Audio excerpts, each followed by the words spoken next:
This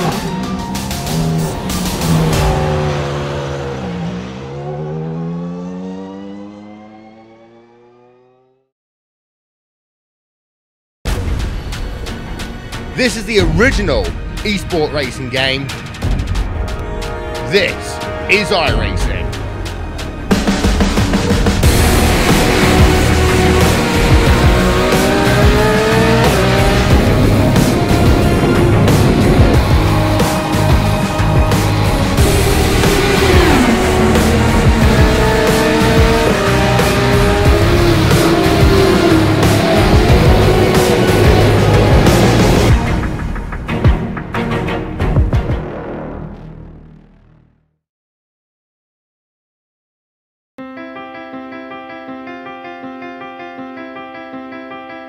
Last week's victory at Road Atlanta delivered a late package to Modov's doorstep.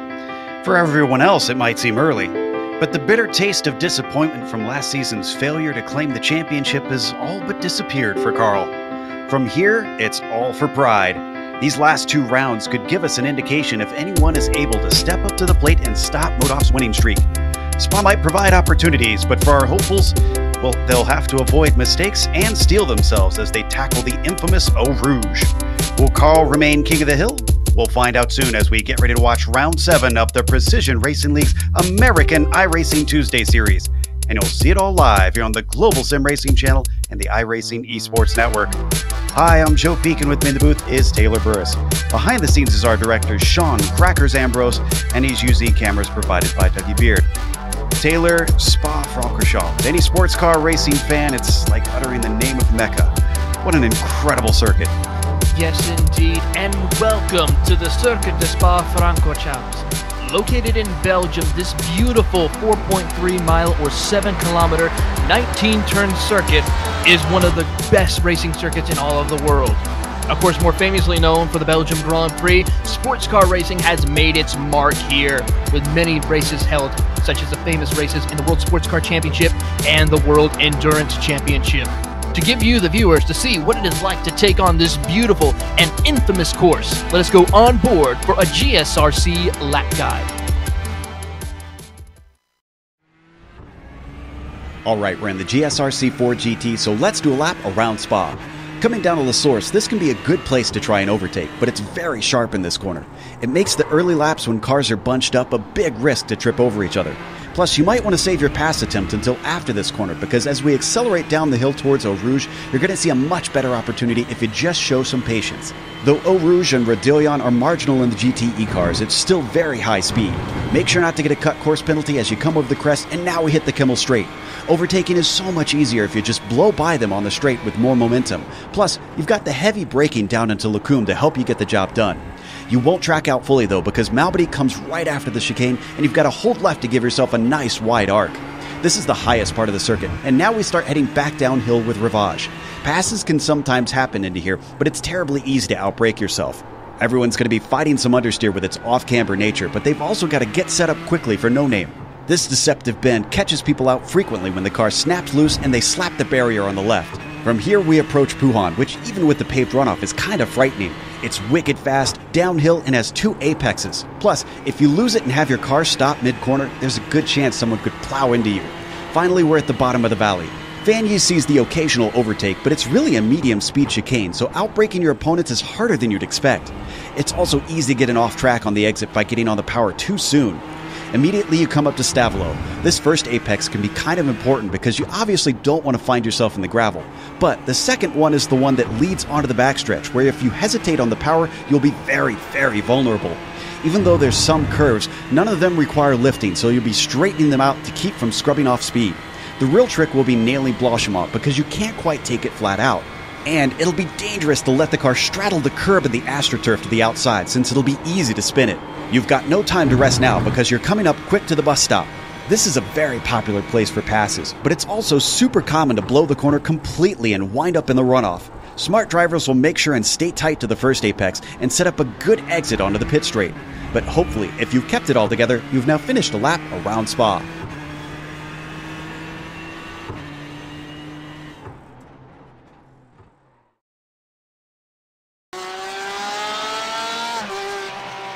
You see a lap around Spa. We'll be doing quite a few of them, not just here in qualifying, but as well in the race. And if you want to do more of them and learn how to get the most out of your simulator, you should check out SIMMSA. That is the Simulation Motorsports Association. It's a sim racing platform created by experienced racers. Established in 2015, the association is bringing together organizations and communities to further promote sim racing globally. Concentrating on all sims worldwide, they offer a focused opportunity for sim races to compete with each other. They also provide consultancy services to this growing eSports world. SIMMSA offers solutions for racing simulator requirements, custom-built simulator parts, complete customization, and upgrading of existing simulators. You can find them at SIMMSA.net. Once again, they are sponsoring this entire season of PRL here in the iRacing Tuesday series.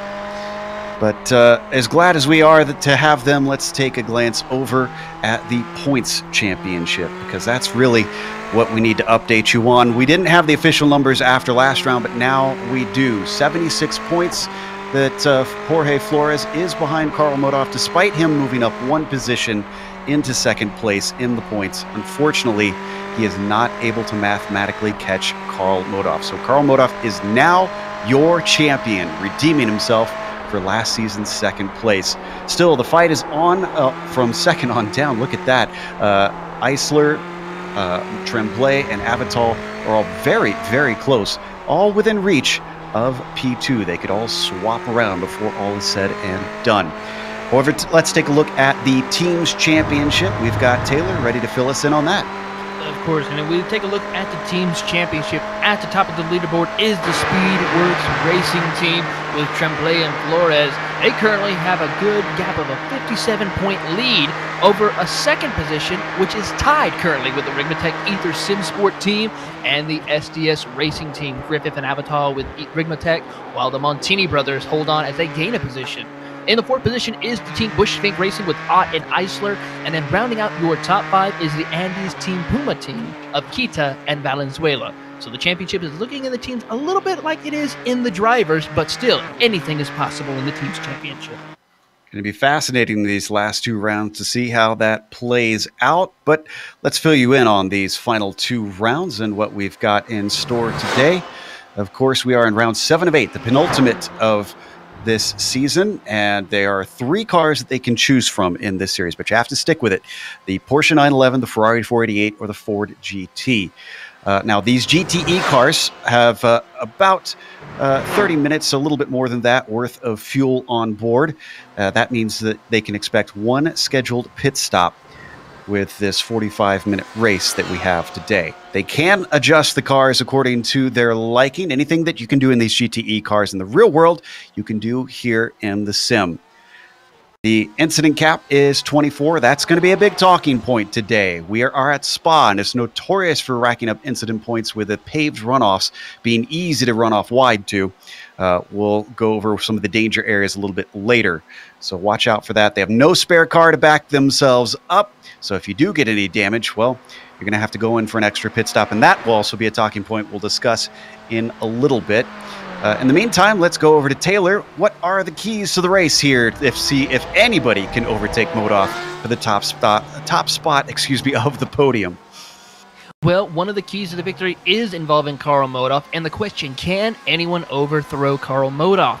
This track is notorious for causing surprise winners due to the fact of lap traffic or even a bad miscommunication on pit stop. So drivers are going to have to make sure they are absolutely perfect to a T in order to take the fight to Karl Modoff. Drivers are going to have to also be careful with lap traffic here. We've seen in multiple races in past seasons where a lap car can cost you a victory. So drivers are going to have to be so careful when battling and going around lap traffic. And then finally, of course, is just Karl Modoff with momentum on his side. Can he be the one that pulls off the entire season sweep? So he's looking so far to do that right now, as he's currently sitting on pole and, of course, has won every single race since the beginning of the season, Joe. He said himself he's thinking about potentially trying to win every single of the 8 rounds here in the American iRacing Tuesday series for PRL, and it's looking very, very feasible. Now, even though this season is coming to a close very soon here on IESN, we do expect it will be back, at least on GSRC. We'll see if it comes back to IESN. We'll get confirmation of that later. But that doesn't mean you should not subscribe. In fact, we highly encourage you to subscribe here to IESN. All you got to do that is click the little red button that says that word. Why? Well, we also not only have the American iRacing Tuesday Series, but also Thursday Series and all World Championship races. Oval, road, the dirt side of things on the oval side, and the Rallycross Series. So make sure and subscribe to IESN and don't miss a moment. Now, here in the virtual world, we've gone all over the world here in the PRL, and transporting your cars to locale literally all over the globe is as easy as clicking your mouse. But in the real world, it's a lot more involved for those who haul vehicles state to state. The last thing you want to worry about is having to fill out all kinds of messy paperwork for the car inspections and then keep them in order on the road. There's great news if you're looking to do away with those stacks of paper. Inspect-A-Ride is the fastest way to conduct a vehicle inspection and create reports. You can save time, eliminate paper, keep better inspection records, and simplify your life all from your iPhone, iPad, or Android phone or tablet. You can find out more at inspectaride.com/iRacing, where you can even find a free trial to find out if Inspect-A-Ride is right for you. So check it out. Once again, that address is inspectaride.com/iRacing. Right now, qualifying's going on down on the track, and up at the top, it is Karl Modoff once again looking to get that bonus point for pole, and he's got 2/10 over Christian Eisler. And Taylor, last round, Christian looked like he was going to be in the running, at least for a second place. Boy, he's been having a miserable season in terms of trouble finding him and just not having good finishes without seeing the car turned around or damaged. Yes, indeed, and that seems like to be the problem for Christian Eisler. Ever since that season where he was almost going nose to tail with drivers like Ben Perez 2 seasons ago, it just seems like he has not been able to get back up on his feet and find a way either to a step on the podium or, even better yet, the top step of the podium. So Christian Eisler definitely needs to try to figure out a way during this small off-season that he has coming up of how he can improve in order to be back on the top of the podium and even finally get a championship. So Christian Eisler obviously has to look away and look elsewhere for this season in terms of success, but the season always brings new opportunities when it turns over. We'll see how he can perform when we get to the next season starting up. However, he can always start his momentum here. Leif Peterson's got some momentum himself. He sits in 5th right now, but he got himself a podium last round. Had to fight both Montinis for it, but it was Federico who managed to beat him to 2nd place at Road Atlanta. Peterson wound up in 3rd, of course. He's trying to improve on his position, and he has less than a 10th to go to overtake Simon Avital, who unfortunately DNF'd last round in the very first lap. Stark contrast to his previous race before that, where he got himself a chance at a podium. Simon currently also within a 10th of the car ahead. Taylor? Yes, indeed. Both these drivers, I say, had a very up-and-down season. And Leif Peterson, I would have to give as someone who had the most improved drive throughout these past few weeks. I mean, usually started at the mid-pack finisher, now running up towards podium finishes. So it won't be long before we see Leif Peterson on the top step of the podium. As for Simon Avital, he seems to be running into a bad streak right now at the moment. So he is someone who needs to find his rhythm again and try to finish out the season on a high note as best as he can. Yeah, though I'd say that was certainly not his fault. The last round, he just got caught up in a big wreck at a bad spot to try and avoid. Bertone, currently sitting 11th, looks like he's abandoning the last of his qualifying because the checkered flag has just flown. Francisco Montini is going to be the first to cross the line, and he does not improve. Karl Modoff abandons his lap, so he's already on pole. Doesn't really need to do much there. Leif Peterson could dethrone him. Let's see what kind of pace he's got as he comes out of the bus stop, crosses the line, and it looks like he does not improve either, unfortunately. So let's go back to Christian Eisler now. Currently sitting in second place, and he's gotten it to within a tenth of the number 48, but he's got a long ways to go to finish this lap. He's coming down the hill into Pouan right now. Pouan's going to be a very difficult corner. You got to make sure you carry enough speed to go through there in order to have even a shot to get a good exit off. It's very easy to lose the car where you go over that curbing and get a incident point, which can disqualify that lap. So Christian gets a nice run through there as he makes his run down towards the back half of the track. Let's see if he's able to improve. Currently at a 2:12.76. It's going to be a big ask, but I think he can maybe overcome it. He was fastest in practice. Got a number of other cars still finishing ahead of him. Most of them are a little bit down the field, though. Hugo Galois, as we ride on board with Christian, is going to finish his lap. He's in 19th. As he crosses the line, he improves, but only his time. He doesn't improve his position, unfortunately. Eisler now around, around some of the final corners here, down towards the bus stop. This is it.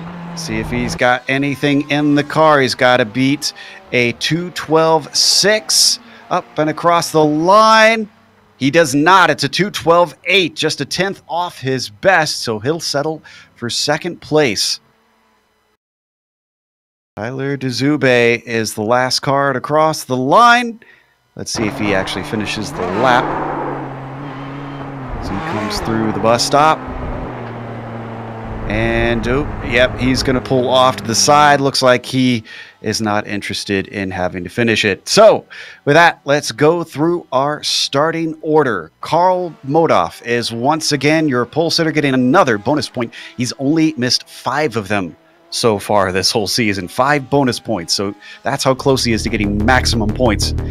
Christian Eisler is going to start on the front row in P2. Then it's Federico Montini trying to get another podium. He'll start from 3rd. That's a good start for him. Simon Avital will be P4, followed by Leif Peterson in 5th. Then it's Fernando Borda starting in 6th spot. Jean-Marc Tremblay will be 7th, followed by Sebastian Maciera in 8th. Francisco Montini will start 9th, and Aaron Thacker in 10th. Jerome Braffion will start in the 11th position, followed by Cristobal Valenzuela in 12th. Rodrigo Munoz will start in the 13th position alongside Lucio Vargas in 14th. Corey Clark will start in the 15th position alongside Justin Hall in 16th. Takeshi Kita will start in 17th position, followed by Tyler Dezube in 18th. Hugo Galois in 19th. James LeBlanc rounds out your top 20, with Jeff Jacobson, Curlin Andrew, and Joey Trungale rounding out your 23-car field here at Spa. They all start the line up now, getting ready for the rolling start. Curlin Andrew coming over from the Radical Series on Thursday. Trying his hand on the one circuit. He managed a win over in the Thursday series. So maybe he feels himself a good competitor here. He didn't have a good qualifying time, though, so he's got a long hill to climb, unfortunately. It has been 6 rounds finished. We're getting ready to start the 7th here at Spa. And every single one this season has been won by Karl Modoff. He's going to try and make this 7 for 7 out here today. Now, these off tracks around here, 24 incidents will disqualify you. Where are some of the spots where you expect drivers to really rack up those incident points by exceeding the boundaries, Taylor? Well, one is going to be up through Eau Rouge and the Radelion, as well as Pouan, where we will see a lot of drivers maybe go offline. And then, of course, through the back half of the Blanchimont before they get into the bus stop chicane. That's a big area where drivers can easily go off course, even spin the car out and lose control of the car. So drivers are going to have to be careful and mind their P's and Q's through those sections of track. And also, remember, they're in a race, so they're going to be battling as well. So they have to remain focused throughout the entire 45-minute race. Watching the rest of the drivers make sure they've got the right setup in the car. And we go racing for 45 minutes. And there goes the roof pace car, leading them off through Blanchimont. They'll duck off before the bus stop, but they will not start there where you normally see the Grand Prix start with the Formula One cars. They're going to go around La Source, down the hill, with this being the endurance layout, and then they will get their green on the way towards Eau Rouge. So as they trundle their way behind that roof. Love all the trees out here at Spa with the new weather system that they have, new time system that they have here in iRacing. Those shadows will, of course, change and grow as time goes on, so some of the visibility will change for these drivers. You can see now they're going to line up and slowly work their way towards that hairpin. Hopefully not having, well, hopefully slowly. Modoff is taken off early. Usually they have to wait here, but Modoff not going to sit around. Is this going to cause some chaos in the source? Most everybody looks like they're going to work their way through. Now the green flag officially comes out, but Modoff already trying to get himself a little bit of a gap over Christian Eisler, but Christian's not having any of it as they head through Eau Rouge for the first time up onto the Kimmel Straight. Is everybody going to get through clean in this scary fast corner with a huge crest at the top? And I think they will. Everybody's doing a great job as they go down the Kimmel Straight. This is where we'll see a lot of drivers utilize the draft right now. As we see up for battle for P2, it is going to be Eisler trying to hold the likes of Federico Montini as we see Simon Avital drop back. Very good start despite it happening very early. No problems through Lacombe either. A little wide through Lavage for Carl Modoff, and Eisler gets right back up on him. And I think we've got a problem with Lucio Vargas in the back. Yes, indeed. He got a little help from behind from Justin Hall. Found himself off into the kitty litter. We'll get back to the replay a little bit later on that one. Down at the bottom of the hill of Puhan, despite Eisler catching up at the top of the hill, Modoff responds, starts to pull away slightly. Still no change of position for the top three. It is still Modoff leading Eisler, leading Montini. Montini doing a really good job trying to stay up with the back bumper of Christian Eisler, but he has to worry about the likes of Leif Peterson as well as Jean-Marc Tremblay as they make their way out towards the Blanchimont. Now, it is still going to be Carl Modoff holding on for that P1 position as he's slowly but surely pulling away from the likes of Christian Eisler. Yep, it is very quickly single file here in Spa. They come up to the bus stop, one of the more popular places to pass. Could we potentially see anybody make an attack up to here? So far, everybody really thinking about the long term, it looks like. Not seeing any attempts from anyone until we get all the way back to the likes of Tyler DeZube, who had to go on Joey Trungale, but it didn't go off. And so he stays back in 21st position. Meanwhile, our leaders already complete that first lap. Carl Modoff already on his way towards Eau Rouge. Battle for P10 is starting to heat up a little bit right now. This is between Jerome Graffion along with Simon Avital, who is up in fourth early but dropped back. They're now making their way over the Radillion and down towards the Kimmel Straight. He's going to utilize that slipstream to close in. Little bit by little bit, he may take a look before they get to turns 3 and 4. Avital looking around the outside with Bertome going slightly defensive. And he's not quite close enough to really make an aggressive move ahead of them. But was that Aaron Thacker trying to move on Maciera that certainly didn't work out? Lost a lot of time. He definitely did try that pass coming out of Malmedy, but it looks like that we see Maciera was able to pull it out and get a good run out of Ravage and out of No Name, so he's definitely going to start pulling away. But Aaron Thacker, Mr. Consistency, back inside the top 10. I guess that little bit of top 10 finishes he's had here recently has built that momentum up that he needs as they come out of Puan. Take a look at what happened to Vargas, because everything settled out pretty well through most of the field. This was in Ravage. We're looking for Lucio Vargas. There we go. And he gets a little bit of a bump behind him. I'm trying to remember who it was that got into him. Looks like to be Justin Hall right behind him in the 164 Ford. Ooh, gets right up underneath him, under the diffuser almost, and pushes him into the grass, or into the kitty litter. Watch from Hall's point of view. Wonder if he just got caught out, but good job by Vargas for not winding up in the barrier.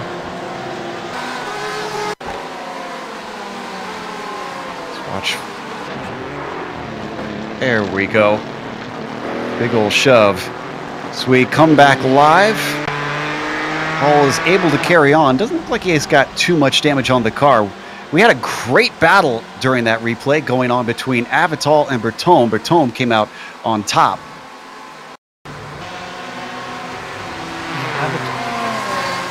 Avital did a really great job. I believe we have the replay now, so let's take a look at that, Joe. Yep, this was started to kick off, I believe. Yeah, there you see heading towards Blanchemont. They weren't brave enough to go through there too wide, although looks like Bertome went a little bit off course, and then it was Avital's turn, outbraking himself in his Ferrari up towards the bus stop. Gets it back on, but he lost a lot of time.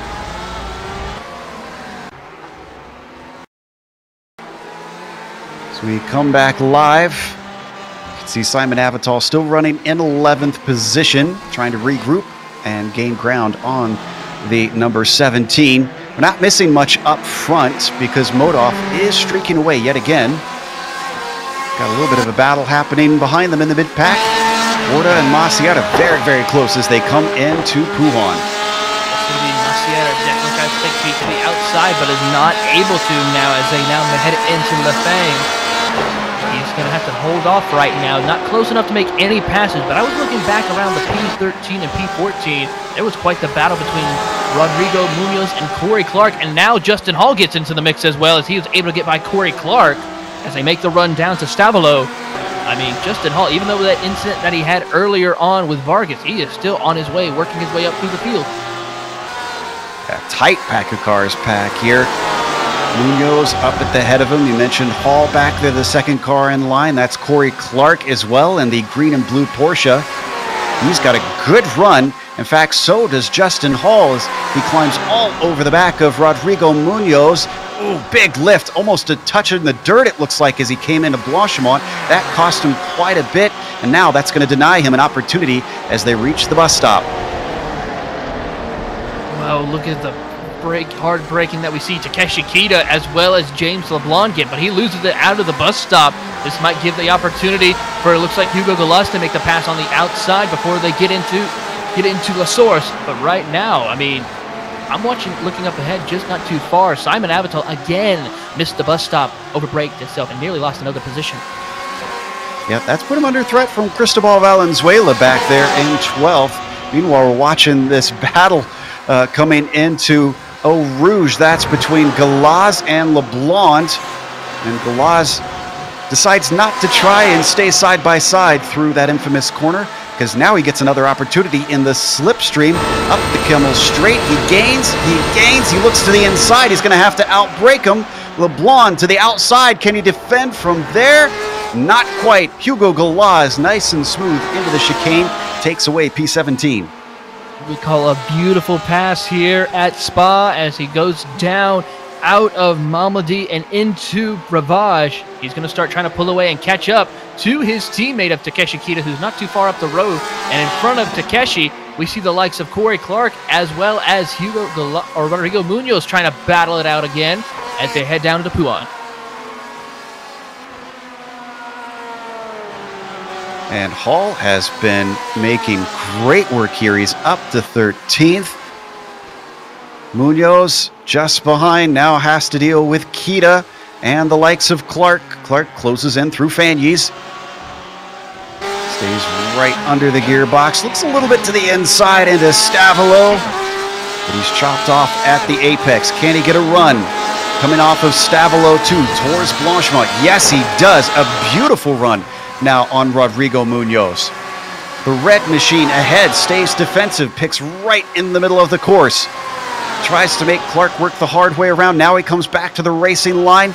Clark following him through Blanchemont. Stays with him, but I'm not sure. Yep, he's just not going to try down into the bus stop. Decides that he needs a better opportunity, and there it goes, because Munoz makes a mistake and hands it over on a silver platter. That's one of the best things you can do in sports car racing, is wait for the other person in front of you to make that mistake. And we saw that happen right there with Rodrigo Munoz. But it now looks like Corey Clark almost makes a mistake as he comes out of La Source. This gives Takeshi Kita the opportunity to make a pass on the outside. Can he do it before they get up to El Rouge and the Radillon? Let's see, side by side. You don't want to do that going up El Rouge. It looks like Takeshi Kita will take over the spot. Great stuff. Opportunistic by Kita, but I don't think he's out of the woods yet. Here comes Corey Clark with a head of steam up the Kimmel Straight. Once again, defensive move that Corey Clark is going to have to deal with. Takeshi Kita trying to hold him off. He's a nose ahead once they hit the braking. Can he find the grip the long way around? Kita comes back at him. He carries the momentum and denies him. Beautiful move by the number 30. Yeah, but Corey Clark's not done yet. He's going to take a look into the inside as they get to Ravage. Not close enough to make the pass, and he will be able to slot back inside, right behind Takeshi Kita. Fierce battling here for 15th place, 14th place, I should say. Coming up to the front, though, I've been keeping half an eye on Montini. Frederico has been challenging the 727 and making him work hard for this P2. And this is looking very, very familiar. It was Francisco last week that Eisler was having to deal with. Now it's his brother. Hopefully it doesn't wind up like last time. Francisco got into the back of Eisler and turned him around. Yes, indeed. And I'm pretty sure Frederico's keeping that in mind. So he's probably going to mind his P's and Q's with Eisler as they come out of Blanchimont and in towards the bus stop chicane. So it's only going to be a matter of time to see what he can do. Into the bus stop he goes. He goes a little bit late braking. Car gets a little bit loose on him, but he's able to make it stick and get a good run off of the bus stop chicane as they head down towards Les Sars. Looks like he lost a little bit of time, though, through that chicane as he falls back slightly. While these two have been watching each other just ahead out of their windscreen, they can see the likes of Karl Modhoff. The number 48 is about 2.5 seconds up. So it's not a huge gap at this point. We're nearly 15 minutes into the race. So they're keeping Karl honest. Yeah, it's not a complete surprise that Karl Modhoff is pulling away right now, but we got a battle going on right behind between Sebastian Massiera and Borda now as they come up the Kimmel Straight. They're also got Jean-Marc Tremblay in their slipstream right now as he's currently leading this pack at 3 cars as they make the run up towards Lecombe. It is still going to be Tremblay holding off, but he's coming in, closing in bit by bit. Let's see what he's able to do. Not able to close in the gap right now, but they make the run down to Ravage. It is still going to be Tremblay holding off the likes of Massiera and Borda. Yep, Borda got a good slipstream up the Kimmel Straight. That really brought him into this. And Massiera probably could have done something. Oh, here he's got a good run coming out of No Name. A little bit of a defensive move from Borda. Not wanting his teammate to try and do something risky around this fast left-hander. And that has caused them to lose a little bit of touch with Jean-Marc Tremblay, who increases his gap by a tenth or two. Yes, indeed. But Massiera is still trying to put some pressure on his teammate. He's going to try his best to close in as they come out of Poulan and make the run. Or actually, no, that's actually Fangs into Stavelot. Out of Stavelot, now towards Blanchimont. Tremblay continuing to make himself safer and safer from these two. Let's see if the teammates are allowed to battle Massiera. The car behind. Car ahead is Fernando Borda. Up and through the left-hander. Got to withstand the wake of the car ahead, and it looks like he cannot. Washes out a little bit wide. Sebastian is denied the chance for now. Bit of a lockup, though, from Borda. Indeed, he's got a little bit of lockup that might give the opportunity for Sebastian Massiera to close the gap as they head down towards La Source. He's going to just follow suit right now with his teammate. Into La Source they go. It is still going to be Borda over his teammate Massiera. But right behind, Aaron Thacker is starting to close in a little bit. He's just slowly chipping away at that lead over these two drivers in front of him. Yep, Aaron Thacker is watching this potential battle and licking his chops, hoping that maybe it could give him a chance to get into the mix. They hit the Kimmel Straight since we first picked up on this a lap ago. Ooh, and look at this battle between Peterson and Montini. Looks like Montini gonna come out ahead of Peterson here through Lecombe. Remember, Peterson managed to get himself a podium last week at Road Atlanta, and he was actually battling with Francisco for that one. Yeah, looks like Francisco Montini realized the situation. He wants to try to be in front of Lee Peterson this time and go after his brother Federico to get on the step of the podium as they come out of No Name into Puan. And it's going to be still Francisco Montini holding off and starting to pull away from the likes of Lee Peterson. And you can see that separating slightly. Look just behind them, though. That battle continuing to stay very hot between Maciera and Borda, as well as the likes of Tremblay leading the way. He keeps gapping them, Taylor, just a little bit, and then it seems like they run him back down. Yeah, it seems like he gets a good corner exit, but once they get on these certain parts of the straightaway, such as right now, they utilize the slipstream to close in on that gap to the back bumper of Tremblay as they make the run down towards Blanchimont. Is Borda closing in now? He's going to start reeling him in a little bit more as his teammate Maciera tries to follow suit to help give him that extra push as they make the run into the bus stop. Let's see who's braver, how late they're going to break. Tremblay's going to go late, but it looks like he goes wide. Here comes Borda. He's going to take a peek to the outside. Now to the inside, a little bit of maybe a bump now coming out of the bus stop chicane as they come to La Source. Let's see who's going to be braver now. He's going to maybe see if he takes a peek to the inside. Yes, he will. He's going to dive to the inside into La Source. Borda is going to follow suit right now as Maciera tries to do the same thing but cannot complete the pass. Tremblay now drops back to 7th place. He's going to slip in behind the likes of Borda. Maybe look to get himself a good run over Radillion. Manages it very well, and he gets a fantastic run. He's within the slipstream, but so does Maciera behind him. Are we going to see 3 wide? Yes, indeed we are, as all 3 cars vie for that P6 spot. And it's going to be Maciera who potentially comes away with it. No, he's way too hot into the corner. So is his teammate. Both of them off into the grass, but both of them manage to keep the spot as Tremblay finds himself demoted by both Porsches. Yes, I think Tremblay realized what might happen if he continued pressing onward with that. He could have possibly made contact, but look who caught up now. Aaron Thacker now to the back bumper of Jean-Marc Tremblay as they go into No Name. That 4GT starting to show a little bit of speed now as they make the run to Puan. We go on board with Thacker. I mentioned he was probably licking his chops. Well, now he's practically drooling. He can see all 3 cars within roughly a second of himself. Not many opportunities here as they come down to Fanyes, but that little bit of battling was all he needed. Now he is within the slipstream in that Ford GT. Let's see what he can do off of Stavlo here, Taylor. Closing in, he's going to try his best. He gets not the greatest entry into Stavolo. Let's see if he can capitalize and get a good exit. I think he gets a good run now, but I think he's not close enough to get the slipstream to make the run towards Blanchimont. But Jean-Marc Tremblay, though, he's starting to close back into the back bumper of Fernando Borda, while Sebastian Maciera is starting to pull away from this group of cars right now. Into Blanchimont they go. Maciera, Borda, Tremblay, Thacker, making the run. Who's going to be late into the braking zone of the bus stop? It looks like we see Maciera brake a little bit late. This little brake smoke coming up right there, but Thacker gets a great run. Losing a little bit coming off the corner exit of the bus stop. Sebastian tried to say adios to this group, but was in too much of a hurry to get away, it looks like, through the bus stop. Oh, and once again he locks him up. Coming through La Source, doesn't lose the position. Almost looks like he's overdriving the car, Taylor. He does look like that indeed. He might be overdriving it, which can cost him big time now as they make the run back up through Air Rouge and up the Radillion. It is still going to be, ooh, it looks like Thacker gets a great run right now. He's going to try to take a peek to the outside maybe on Jean-Marc Tremblay. Let's see what this battle's going to do right now. Side by side, they go down the Kemmel Straight. Who's going to be braver into Lacombe? I think Thacker's going to get the position. Wow. These spots just keep slipping through the fingers of Jean-Marc Tremblay.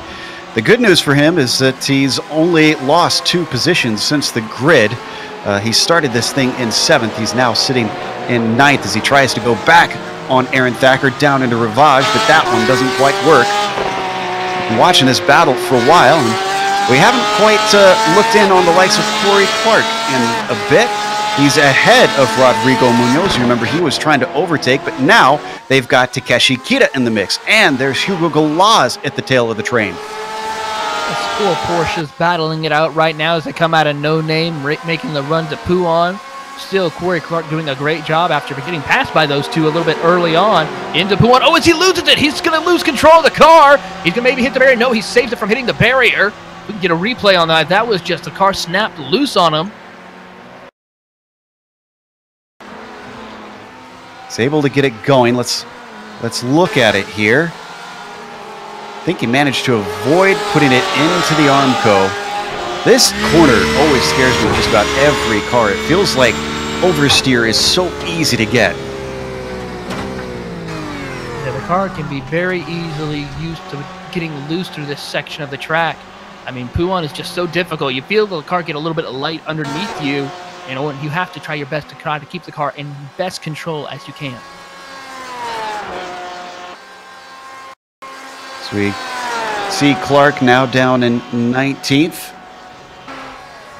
Ooh, and looks like Tremblay has had enough of losing positions. He's decided to pit. And this is one thing that always strikes me as unique about this endurance layout. The length of this pit lane, Taylor. In a sense, the pit lane can be the great equalizer for everyone here. It takes quite a bit of time to get down this pit road because you're basically going to, as he makes a little bit of contact with the pit barrier wall. That's not something you do not want to have happen, especially on pit road. So drivers have to be careful. Yeah, as Bill likes to call it, the McDonald's drive-through takes another victim, it seems. So the Canadian works his way down towards his spot while we take a look at 7th once again. Cannot get away from the likes of Borda, but now it's Aaron Thacker who continues to climb upwards and forwards. Ooh, wow, he is very close to the back of that Porsche as we ride on the gearbox of Fernando. A little bit of a look to the inside down into the Puhan, maybe trying to get a little bit of a psychological edge on Borda, but doesn't work this time. So Thacker's just biding his time right now as they go into Fagnes. And still, he's trying to get a good run off there. He's having a little difficulty getting that run he needs in order to close into the back bumper of Borda. As they go into Stavilo, he's trying his best. Gets a good run off of there. He might be able to make the pass coming off of Stavilo, coming closer to Blanchimont.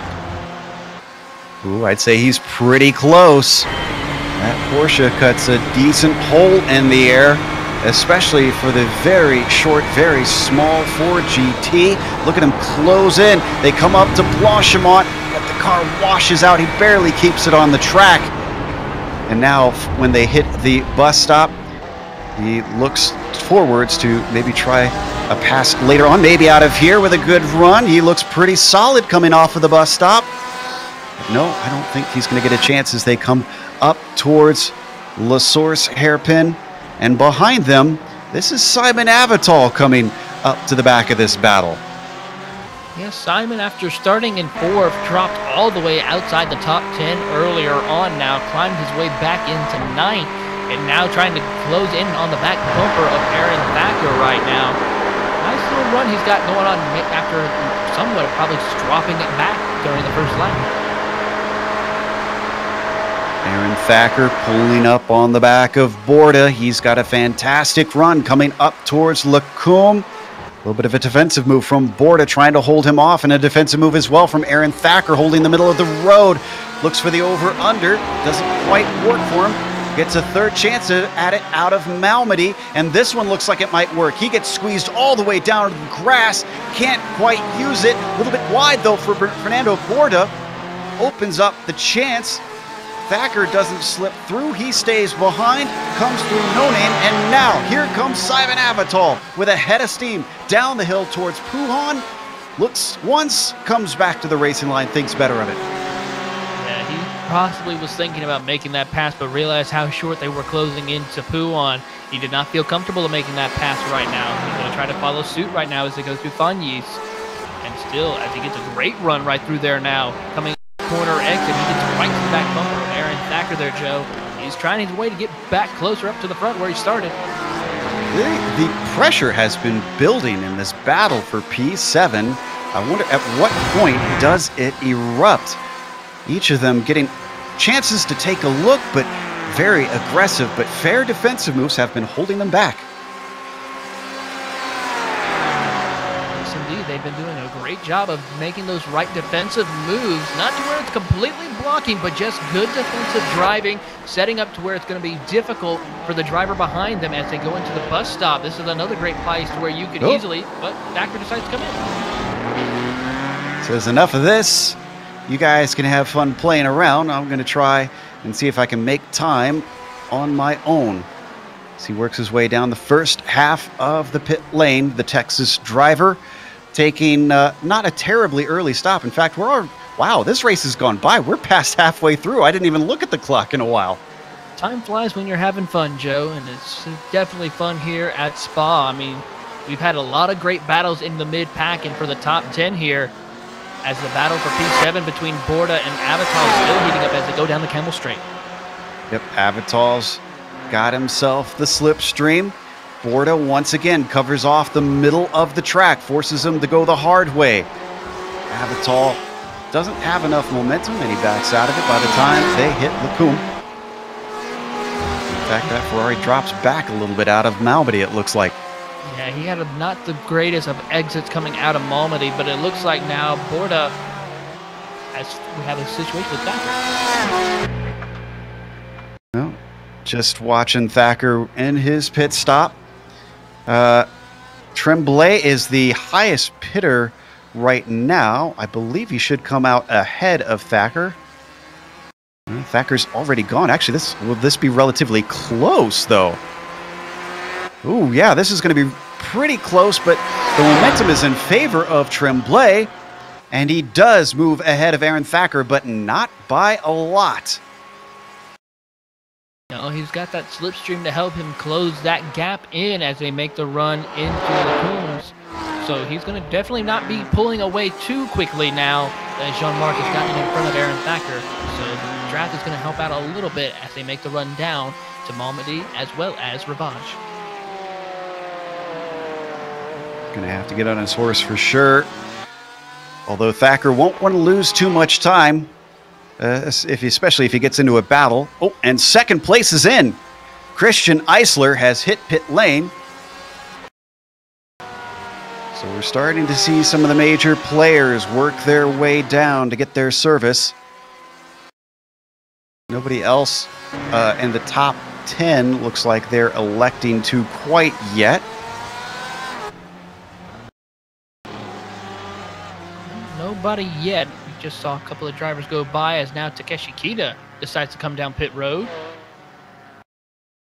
So it's mostly, it looks like mid-pack drivers trying to do something. Let's jump back up to 6th place because Avatal is going to have another chance at this. In fact, this one looks so much better. Look at all the speed that he's got. And it's same story as always with Borda covering him off to the inside. What did Avatal learn from last time? He breaks and slots back into line, but he stays a little bit closer. That looked so much cleaner. Almost try to do an over-under maneuver there, but could not make it work, as we saw that Borda had a nice defensive line through Lacombs and Malmedy. As they go into Ravage right now, he's hugging that red barrier right there, trying to keep that line as tight as possible. Going through the curving of no name, no problems at all. Borda doing a really good job of holding off Avatal. I can report that Eisler has finished his stop and is out, and he has a whole bunch of clear track. There is nobody around him. So Christian is now able to try and put in some hot laps to see what that can do for him. Granted, he's been falling off of Modoff. I think this is less about trying to catch the leader and more about trying to shake Federico. He's going to try his best to right now, and due to the fact that he was the first one out of the top 5 to pit, this is going to be the time to where we see who's going to be also the one to follow suit. Will Carl Modoff decide to come down pit road to see if he can try to maintain the lead? Or will the Montini brothers, since he was the one battling with those drivers, know to respond to this pit stop? As they come up, it looks like Federico's going to come in and Carl Modoff. Interesting. Wonder if we're hitting the end of the pit window. I mentioned that this was something of a thirsty track. So you see the Club West driver on the pit limiter, Montini, both Montinis with him. Leif Peterson, I believe we've hit the limit. Everybody coming in now. Yeah, we're now everyone from everyone in the top 10 has decided to come down pit road. see here. Yep, Rodrigo Munoz. Corey Clark should also be coming down. Yes, indeed, Joe. I believe everyone has hit their limit. They cannot make it another lap on fuel. So this gives that chance for Christian Eisler due to the fact of how long pit road is. He can maybe get back into second or maybe try to sneak one by and close that gap to Karl Modhoff. There's Eisler hitting the bus stop. The 727 still has a ways to go, but so do our leaders. Modhoff's hit his pit stall. Federico Montini still getting to his. And Eisler now around La Source. Modhoff already out of his stall, picking speed up through the pit exit. Eisler across the endurance start line. Where is Montini? Nowhere to be seen. He is out well behind Christian Eisler, who's going to be perfectly safe in P2. What a great pit strategy call by Christian Eisler to come down that one lap. That gets a great run and a great distance between him and the Montini brothers, but still a long way to go to catch up to our leader, Karl Modhoff. Indeed. Does this change any of the order? Modhoff still your leader now that pit stops are done. In fact, let's run down since the pit stops have finished. Karl's been leading since the drop of the green, and looks like that's not going to change anytime soon with a 6.5 second lead over second place Christian Eisler. Now, Eisler could be his own worst enemy here. He's had some bad results lately. Some of them not his own fault, we have to say.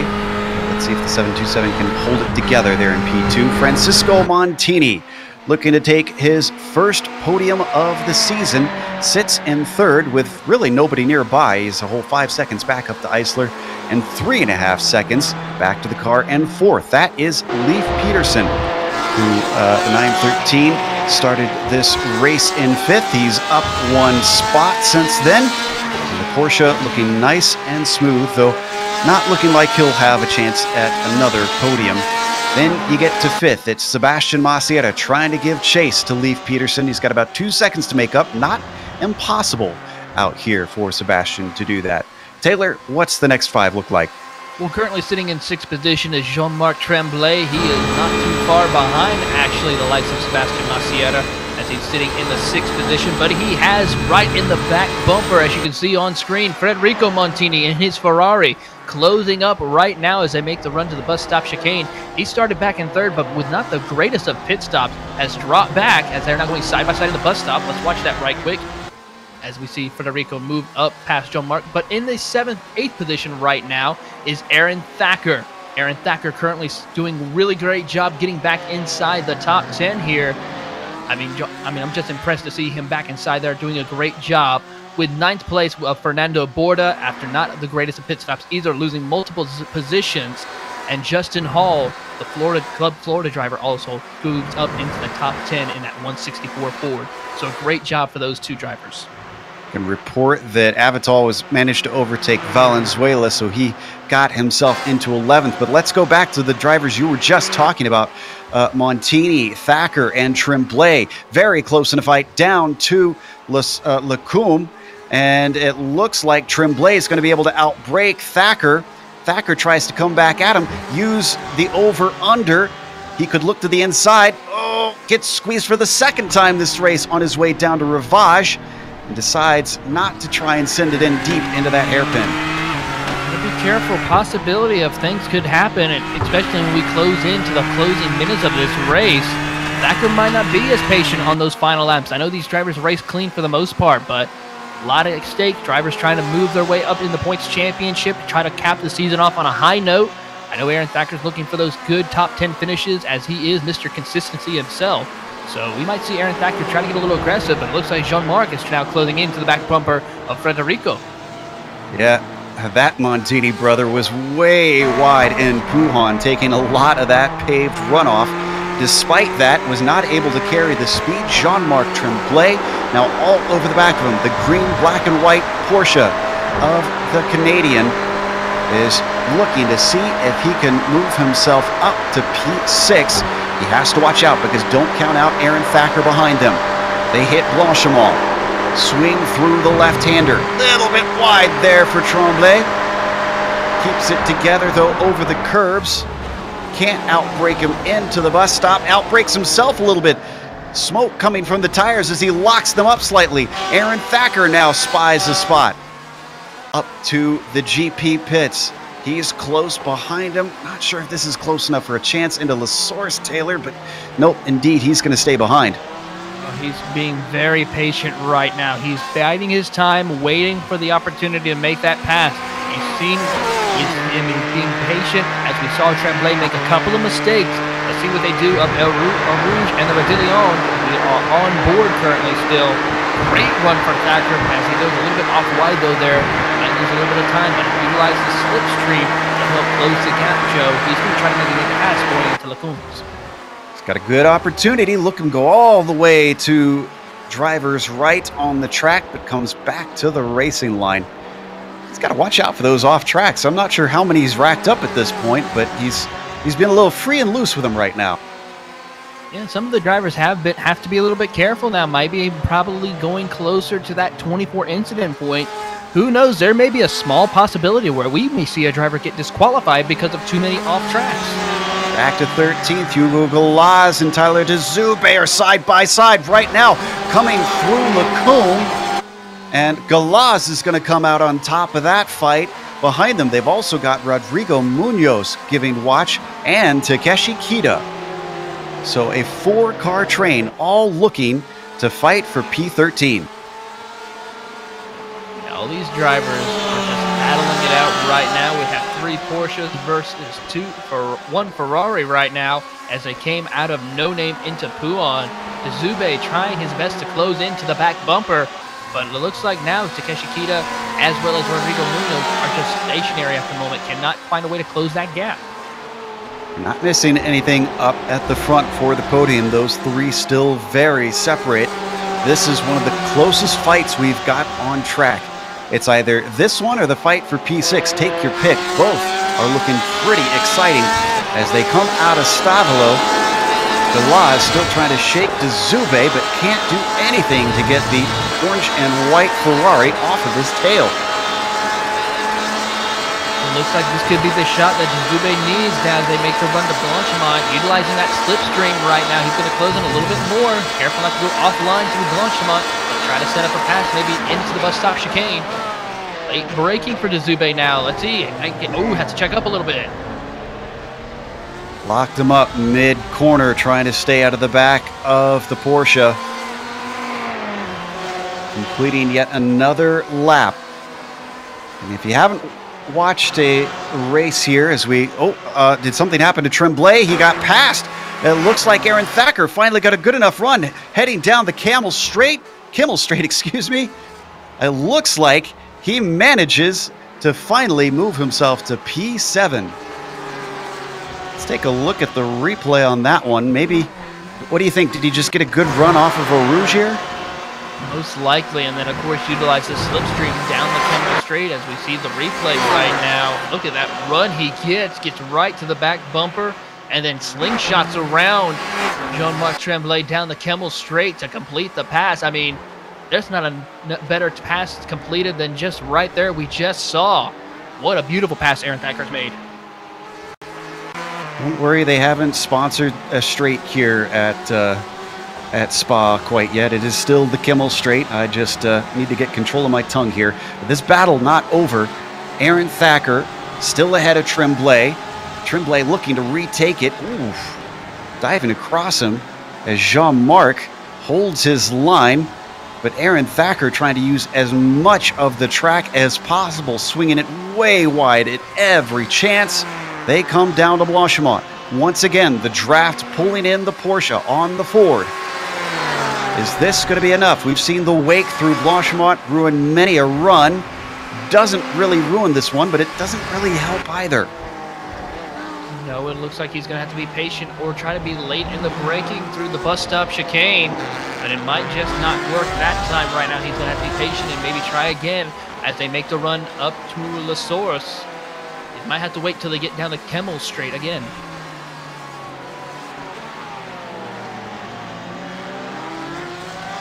And we lost Jerome Bertome. I don't know about you, Taylor. I didn't see what caused him to retire from the race, but he's actually left the server. Yeah, I don't know either. I saw him on pit road earlier, but I just did not try to find to see what it was. Like, no major situations that I could see. He just pulled it down pit road. Huh, interesting. Meanwhile, let's go back to Dzube, who's still hassling the likes of Hugo Galaz. The Hispano-American driver currently sits P13. He's had multiple drivers try to take that away, the latest being Tyler Dzube. The run that he's got. Not sure if there's enough straightaway for this one, though, Taylor. Definitely wait when they get to Lacoon, but he's going to close in right there as they come down the Kemmel Straight into Lacoon. And not close enough, but still closer than he was a few minutes ago. Oh, as he makes a little bit of a mistake right there, as they head into Malmedy, he's going to have to try again and be a little bit more patient. Careful on corner exits. So through Rivage, a little bit wide. Wow, he washed out wide. Hugo Galaz dealing with a handful of understeer, and still some more as he comes through No Name. Once again goes wide, this time with an off track. Puhan can sometimes offer the same. Let's see if he's still fighting it. It looks like he's got it under control. But man, that Porsche was looking evil through some of those corners. Yes, it was. It was almost amazing to see. He was able to keep the car under that well of control and not spin it out. So very good job by our driver here of Hugo Galaz to try to not only that, but keep Tyler Dzube at bay. Dzube at bay, I like that a lot. We'll have to remember that one as they come up out of Stavolo 2. This time it's a better run for Galaz. He keeps himself much safer from Tyler.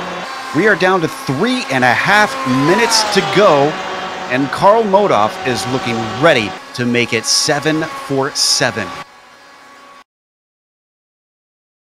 Look at the gap. We saw there that shot briefly. It's the entire Kemmel Straight that the number 48 has on the 727. This is just astonishing. No one has been able to close in on Karl Modoff, not just in this race, but the entire season. I mean, I've never seen anyone this dominant in a series.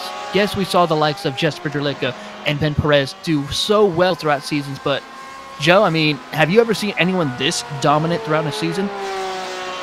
The last time I saw someone perform this well had to be the absolute beginners with Iro Nam. And he wasn't completely infallible. Now, we have seen mistakes from Modoff in some of the races. Certainly not this one, that's for sure. But Karl's going to get the white flag this time by with only one more lap to go to continue this practically perfect winning streak. I mean, this is just history in the making, folks. I mean, if you've been watching this series for quite some time, whether it be on GSRC or the IESN, in my entire career calling these races, I've never seen a dominant performance done. And Karl Modoff is doing that as we look back onto that battle for Rodrigo Munoz and Takeshi Kita. Joe, that's been heating up quite well between these two. Yep, this is for 15th. Oh, and going the long way around of Puhan. Doesn't quite work out for Kita. He's still got a chance down to Fanyes. A little bit deep into the brakes for Rodrigo Munoz. He somehow holds the car together through the chicane and also holds off Takeshi. But he is looking a little bit out of sorts right now. Kita knows it. He stays right under the gearbox. Let's see what he can do coming onto the straight towards Blanchimont. Oh, that's very slow. What happened here? He got a lot of loose. Got really loose out of Stavolo. He had to back off the car in order to save it. And a great save it was, but he lost a lot of time. Oh, and while we weren't looking, Aaron Thacker had a cut course at the bus stop chicane. This has brought in Jean-Marc Tremblay once again. This is the battle for 7th that refuses to die. He's going to try his best down the Kemmel Straight to see if he can close in, but he's a little bit too far right now. About 3 or 4 car lengths separate the two. As up the road also right now, Sebastian Masiera closes in on the back bumper of Federico Montini. That's going to be quite a good battle between this. This is a battle for P5. Yeah, that could be a spicy one. The Montinis do not like to give up positions easily, that's for sure. Right on board with Tremblay, still following in the wake of Aaron Thacker. Going just a little bit wide out of No Name, both able to continue on. But now we've got to head over to Karl Modoff. A couple more corners to go.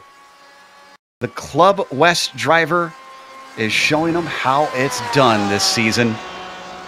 Can't stress enough how disappointed he seemed having lost out on the championship last season, coming in second place.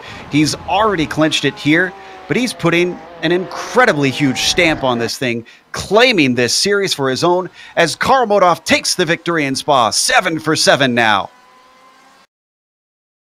Christian Eisler now is going to come home in second place. That is definitely something he's going to need right now. Great run, but we got a battle for 7th in the back of the field right now.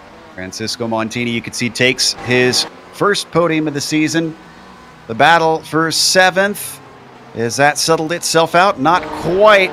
Thacker's got to get a good exit here. That's all he needs to take it home. Tremblay knew it. He gets on the power a little too soon. That's going to give 7th to Thacker, 8th to Tremblay. That's going to be it in terms of drivers battling with one another here at the end. Cristobal Valenzuela going to be able to take home 11th, but nobody really close to one another for the end of this race. That's going to take us to our break here on the Global Sim Racing Channel. We're going to come back with the unofficial results as well as driver interviews. But stick around, because on screen you'll see all the upcoming races here on GSRC.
Welcome back to Spa-Francorchamps. We just watched round 7 here in the American iRacing Tuesday series.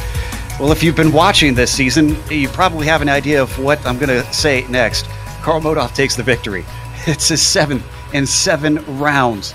This is just stunning from him. However, Christian Eisler finally rebounds. He gets himself a 2nd place. I'd say that one is well earned. And how about Francisco Montini finally on the podium? It took him a while. He's got speed, and he did it from 9th place on the grid. What a climb. Leif Peterson, just shy of it this time. He finishes 4th. I'm sure he'll still be happy with the consistency he's been showing. And Federico Montini manages 5th. Sebastian Maciera, he gets 6th place. That's followed by Aaron Thacker in P7. Then as Jean-Marc Tremblay, who was in a big battle with Aaron for much of this race, taking 8th. Fernando Borda in 9th. And Justin Hall rounds out your top 10. Finishing in 11th position will be Simon Avital, followed by Cristobal Valenzuela in 12th position. Tyler Dzube will come home in 13th, followed by Rodrigo Munoz in 14th. Takeshi Kita will move up into the 15th position in finishing order, followed by Corey Clark in 16th, Jeff Jacobson in 17th, James LeBlond in 18th, and Hugo Goulart has got a DNF due to the fact on the last lap after cutting the course too many times, so he will be DNF or DNQ, but will end up in 19th, while Lucio Vargas will come home in 20th. Jerome Bermion had an incident early on in the race, finishes 21st. Curlin Andrews 22nd, and then of course rounding out your 23 car field, Joey Trungale, who did not start. Waiting for some of our podium finishers to join us, but in the meantime, we do have Leif Peterson, who finished 4th. So let's pull him in and talk to him about this race. Leif, this one looked maybe a little bit less exciting than what you experienced at Road Atlanta. Still, are you happy with 4th? I am, yeah. I saw the pace Karl was putting on and Christian, and I was just happy to be anywhere in the vicinity. So I took too much fuel. I didn't calculate it right, so I spent about 4 seconds too long in the pit. So I denied you a battle with Francisco. Would have been good, but my bad.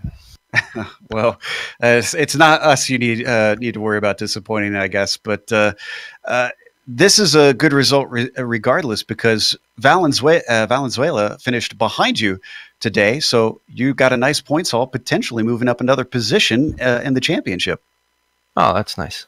Yeah, I just want to hang with the Montinis. They seem to be on my pace, and I think I'm right behind them in the points. I don't plan on passing anybody at this point, but next season I'll try to be on my game.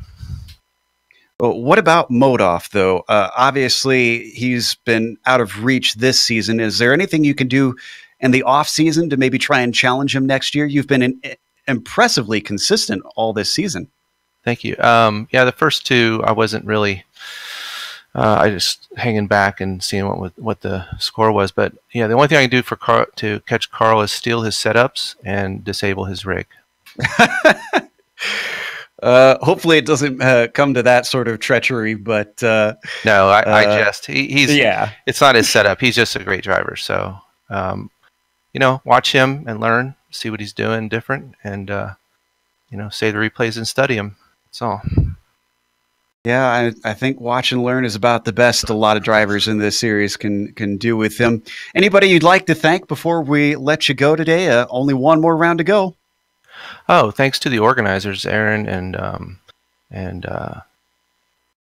Jerome. Very good league, well organized, well thought out. I like the single class for a change. I've always been in multi-class, so yeah, I'm really enjoying it.